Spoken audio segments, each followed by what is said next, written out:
Hey gang, and welcome back to the final installment of Top 100 Favorite Films of All Time. This is the top 20 right here, the last 20. We're on the last road here.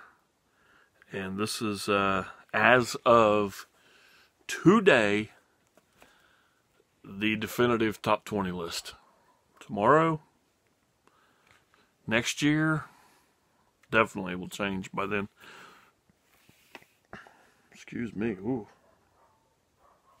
So let's get on with it. Number 20. This has been such a fun thing to do. I look forward to this every year. And I'm so glad that we changed it up this year, decided to do it in 20 increments because it makes it so much easier. Anyway, number 20. What I consider one of the best dramas / sports movies of all time, and that's Rocky. Philadelphia just won its first Super Bowl, and Rocky is the underdog champion of the world in boxing. It's a great time to live in Philly.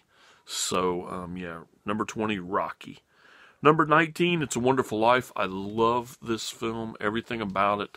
Jimmy Stewart, the backstories, the what if I didn't exist kind of thing, just mind-blowing. Such a great story.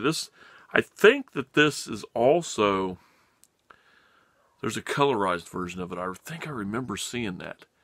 And it's such a downer. It just really ruins the film, if you know what I mean. So, number 18, Taxi Driver. Absolutely do not need to speak about this. It is one of the best films in Martin Scorsese's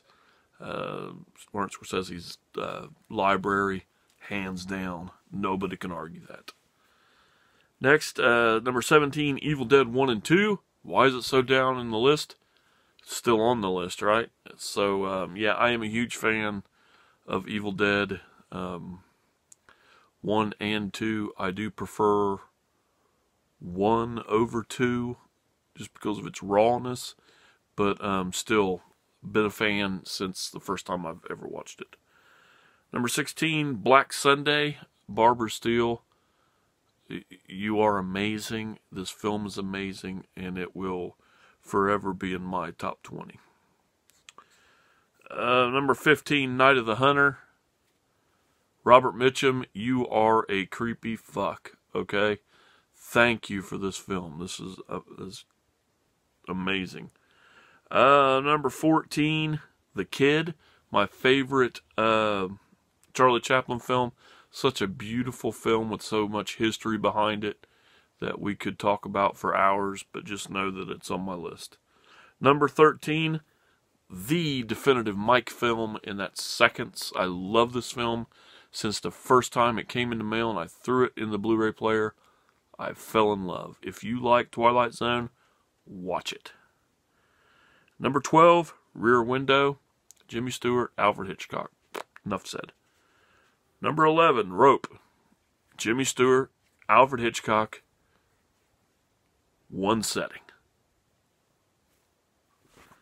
Number 10, Night of the Living Dead, the definitive zombie film, and nothing more to say to that. It comes out on Criterion next week. This is my definitive Criterion. This is the one that I have been waiting for. It's even on my Criterion collection page as name one film that you would love to see come to Criterion. Night of the Living Dead. Next, Star Wars. Number 9, Texas Chainsaw Massacre. I can't say enough about this film. We've all seen it. We all have our opinions on it. It is one of the rawest, best horror films of all time. Number 8, soft spot for me on silent film, Nosferatu. If you're not into silent film, I would implore you to go and find a copy of this and watch it. You will hopefully understand what I say, or understand what I mean when I say beauty, pure beauty, horror beauty. There you go. Number 7, Jaws, Steven Spielberg's smash, my favorite summer movie, my favorite Spielberg movie, just a wonderful reason to go swimming. Number 6, Psycho, once again, Alfred Hitchcock. It is my favorite Alfred Hitchcock film. It is my second favorite horror film.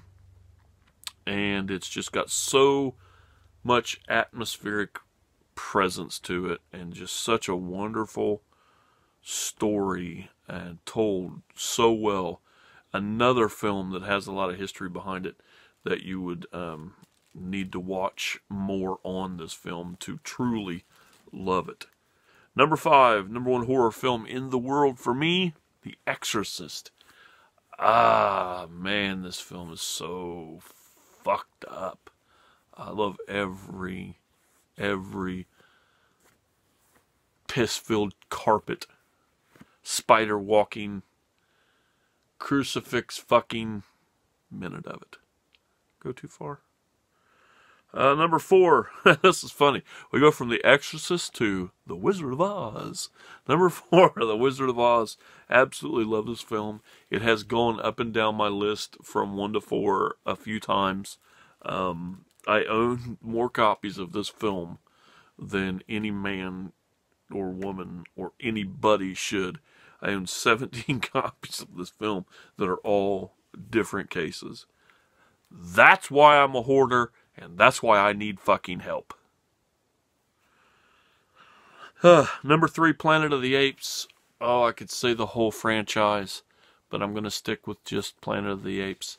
1968, the actual winner of the Best Picture Oscar. There is some speculation that Oliver won that year, but that's been a been a mess up since then. They've just recently cleared that up. So Planet of the Apes is the 1968 Oscar winner. Sorry about that, Oliver. Next, number 2, the complete Star Wars saga. Yes, I'll even put The Last Jedi in there, even though I did not find it enjoyable whatsoever. There was parts, but not enough to consider it as a good Star Wars film. But I'm in love with Star Wars. I always have been. I just, everything about Star Wars just embodies me. So, Star Wars. And the number 1 favorite film of DVD Collector 1974 is Alien.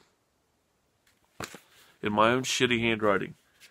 One of the most claustrophobic, atmospheric, scary, monster, sci-fi, horror films of all time. Thank you, Ridley Scott. This is a masterpiece. That's it. Until next year, when the list comes out, because I'm branching off into my love of film, and I'm finally going to go this way and reach out for Asian horror. So, I'm going to plan to watch more Asian horror and more Italian Gothic horror this year, so my list may change. But until then, thank you guys for putting up with 5 episodes of this for Ian and myself. We really appreciate it, and I'll see you again real soon. Game over.